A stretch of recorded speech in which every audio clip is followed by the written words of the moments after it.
Let's now discuss sessions and managing state. So as you may know, because the web is stateless, we need some way to maintain information about a user and their actions or their information. In Laravel, we can use the session helper to allow for this. So if I go to config session, here is the default config, and you can review this on your own time. Likely you won't need to tweak it other than the default driver that you want. So again, like most components in Laravel, session handling can be achieved in any number of ways, whether through writing and fetching from a file, using an encrypted cookie, storing it in a database, using Redis or Memcached, or even a simple array for testing. Now, what's nice about this is you can use the same API in your source code, and then if you want to switch to a different implementation, like maybe from Memcached to Redis, all you have to do is change your underlying driver within your .env file. Very cool and very powerful. So again, if we switch back, by default, it's using the file driver. This is good for local. This means all session data will be written to a file in your project, and that'll be entirely fine for this lesson. Now, let me show you the quick API first. We can do this in two, or actually a few different ways. I'll show you two. My favorite is the session helper function. Now, I can write to the session like so by giving it an array. This translates to using whatever driver we specified, in this case, the file driver, I want to put to the session a key of name and a value of John Doe. Now remember, if 100 different people access our application and hit this route, they're not going to share the same session data, of course. Session data, naturally, is unique to the current user's session. But I find this can sometimes be confusing for newcomers, understanding the difference between a user session and caching, for example, which is not user-specific. Anyways, this is how we put to the session, and if we later need to fetch or get from the session, I can use this syntax here. So this means look into the session and give me the value associated with this key. All right, so let's try it out. I'm going to load this page. It should put something in the session and then just return a hello welcome page. So if I give this a refresh, we've now placed it in the session. And if I comment it out, let's return whatever we fetched. All right, so I'll come back, refresh, and now you can see, even though the web is stateless, because we put this data into this session, we were able to fetch it on subsequent page loads. Now, what about the instance where there is nothing in the session? So for example, if I said foobar here, there is no key called foobar. So if I come back and refresh, I don't get anything at all. So in these situations, if you need to, you can always provide a default of whatever is appropriate. Refresh, and now we didn't find anything called foobar, so we returned this value instead. Okay, and that's the basic API you need to know. Provide an array to put something into the session, and then provide a string to get from the session. Now, there are other things you can research. For example, you can push to an array if the key happens to be that. You can pull from an array. You can forget from the session. So if I just want to delete name, I could do that as well. Okay, so that's the helper function. Alternatively, if you prefer, you can fetch it off of the request. So I'm going to import Illuminate HTTP request. And now if I want to access the user's session, I can say session get name. Or let's do this one. Put foobar is Baz. Okay, let's come back, give that a refresh. All right, we now have foobar in the session. So this time, let's simply return request session get the key or the value associated with foobar. Refresh, and now we get Baz once again. And the same is true. I can provide a default here if we fetch something that does not exist, as you see there. Okay, that's the basic API, all you need to really know there. Now again, if you're unfamiliar, I think you might often find yourself reaching for this when you're dealing with multi-step forms. So maybe the user fills out a form, but then maybe like a wizard, they need to switch to another page and continue filling out the form. Well, you don't want to lose all of the input that they provided on the last page. So if the web is stateless and you redirect to a new page, these are things you need to think about. How can I hold on to the information and the input the user provided while redirecting them to a new page?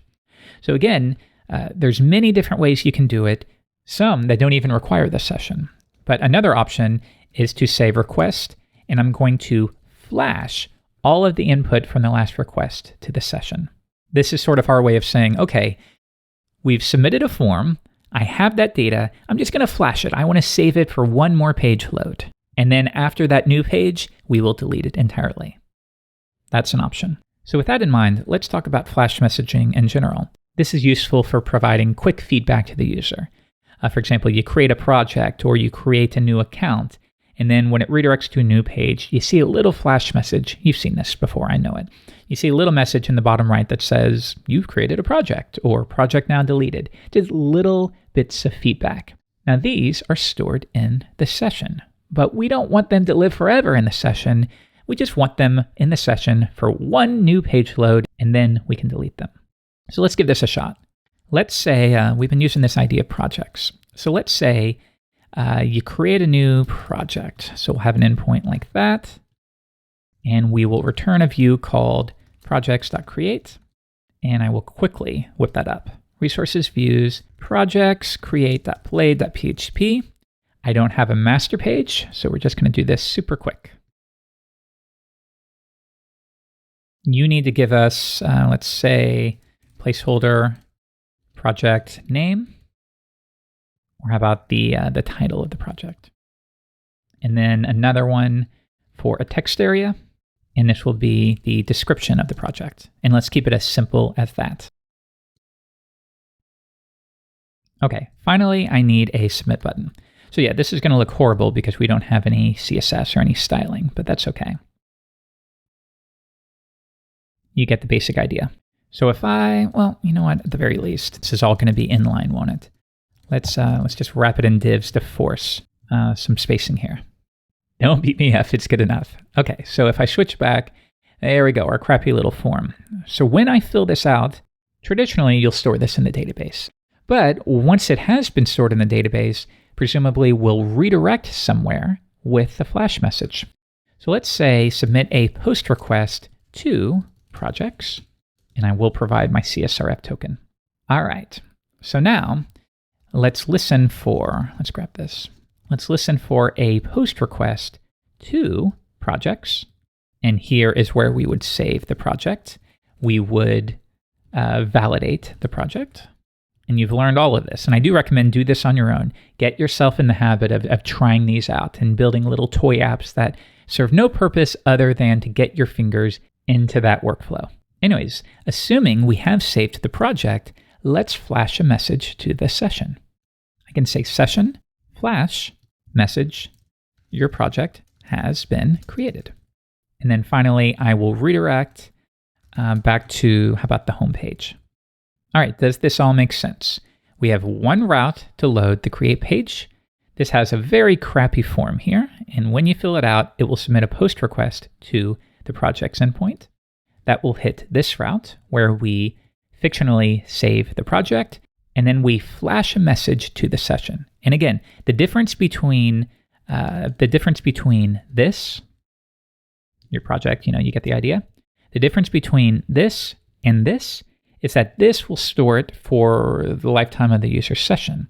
Whereas with this one, you're storing it for a single request. We don't need to keep telling the user their project was created, minutes later and 8 page views later. We only want to show it on the following page load, which would be the home page.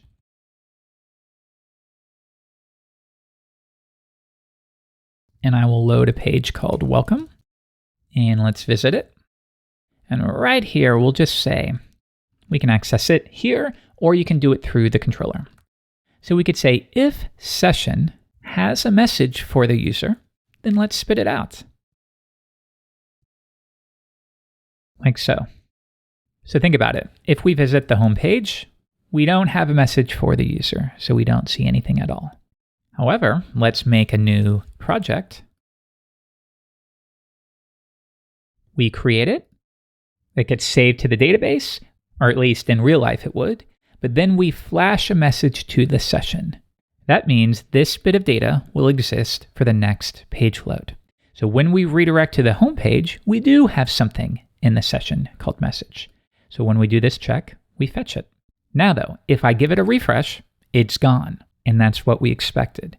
When you flash it, it only will remain for the next request unless you choose to reflash it. So this is something you'll get into the habit of all the time. When you need to provide little bits of feedback to the user, you can flash a message to the session. You could even set up little helpers for yourself if you want. So you could say function flash, and then that will simply defer here. We'll flash a message, and then we can update this. Okay, so now you could simply say, if you want, just to make it a little bit more streamlined, validate the project, persist it, then flash a little message for the user, and redirect where you need to go. Anyways, that's an option that you might consider, especially for standard Flash messaging. You don't want to have to remember the key for every single controller where you might flash. So yeah, you could store it as a helper function here. You could put it on a parent controller. That way in any actual controller, you could say this flash. That would be an option as well. What else? Oh yeah, not to overwhelm you with choices, but you could even do this if you want. As part of your redirect call, you can add a flash message. So you could say with message like this. So yeah, again, not to overwhelm you with choices. Just know for any given task, there's a number of ways to do it in Laravel. Anyways, this is an option I will often reach for as well. But I also like this approach, nice and readable. So if you do want to stick with this helper option, let's have some bonus credit or points here. If I go to my composer.json file, you'll see right here, this is how Composer autoloads your files. And you'll see that we're using a PSR4 convention. That's just a autoloading standard and convention. There's also one for class map. So what this means is autoload all of the classes within database seeds and database factories, which means any of these classes are instantly available to my entire application. Now, if I switch back, another option is to autoload a set of files. So this can be useful if you have a helpers file that you'd like to autoload. Okay, well, we could store that within really anywhere you want. It could be in resources, it could be in app. It doesn't really matter.